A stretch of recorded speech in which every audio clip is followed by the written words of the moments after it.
This is Jonathan Mag, your fifth pro boxing fans, joined by Abel Sanchez here in Cairo, or actually Giza, the pyramids of Giza, just over to the left of you there. What's your first impression?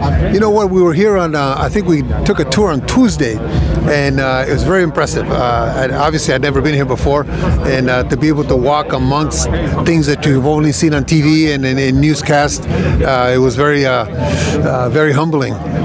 You're with Muhammad Alakel this week. No, you're actually, not. Sultan Al Muhammad is fighting this week for me. Muhammad. Alakel fought last month, so he'll be fighting next month. Tell us about Sultan and what we can expect on Saturday. You know, Sultan is one of those kids that now that I've worked with him for about 8-9 months, he's one of those guys that just wants to fight, just wants to get in and throw punches, and he's developing very well. I also have two young Egyptian young men fighting on the card here locally, so it's their pro debut, so I'm looking forward to seeing how they develop. I want to ask you about Filip Hrgovic Saturday night being Dave Allen. Are you still working with him? You weren't in the corner? Yes, unfortunately that fight wasn't scheduled prior to me making this commitment here, so I had to stay here and do what I committed myself to. So Filip had a great fight. He looked very destructive. Hopefully we have something bigger coming up. I'm sure you were in touch with him and coming up with the game plan. Was the game plan just to try and blow Dave Allen out in as quickly as he did? You know, for Filip, every fight now he has to look spectacular. He's at the point now where he's one of the top heavyweights in the world, so if he doesn't look spectacular, he won't be getting those big fights. So the game plan for him, I'm sure, was we talked 6 weeks ago, not really lately because he was in camp by himself with another coach, but the game plan was just to do as best he could, and Dave Allen was the next victim, and he took care of him.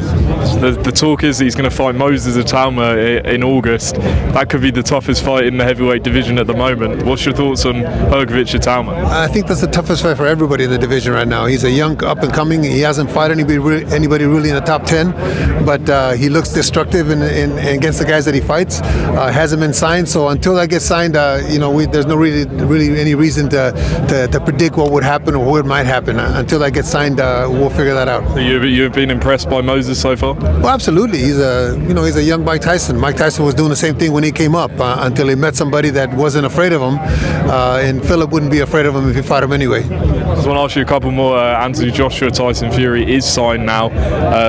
Just break that fight down for me. How do you think that one goes? Well, Tyson has got a fight already under his belt. I don't know if Anthony's going to get one. Anthony's had some difficult personal problems as of late, so that could be a determinant factor on how he goes into a fight. Hopefully everything is okay with him and it'll be a great fight. I still pick Tyson to win. I've always picked Tyson to win against Joshua, so we'll see. When is that fight scheduled for? November. Oh, November. Oh, it's still far away. So will he fight? Will Anthony have a fight before? Joshua's fighting July 25th in Riyadh, and then Fury's talking about fighting in August, but they have signed. Oh, okay. Well, at least they'll have a couple fights under their belt. No, it's a good fight. I think that Fury is one of those fighters that gets up for the opponent. How do you see Boots against Xander Zayas going? You know, that's a tough fight. I want to say Boots, but I don't think Xander has enough experience to deal with a guy like Boots. But they're both very, very talented, so I look forward to that fight. Finally, this weekend, Usyk Verhoeven. Would this be the biggest upset in heavyweight history? Oh, absolutely. But I don't think there's a chance of that. I think he's, unfortunately for Rico, he's fighting probably the best heavyweight in many, many, many decades. So it's going to be a difficult fight for him. Think he'll get stopped? He'll get stopped somewhere in the middle to the second part of the fight. Yeah. Abel, appreciate your time. Thank you very much.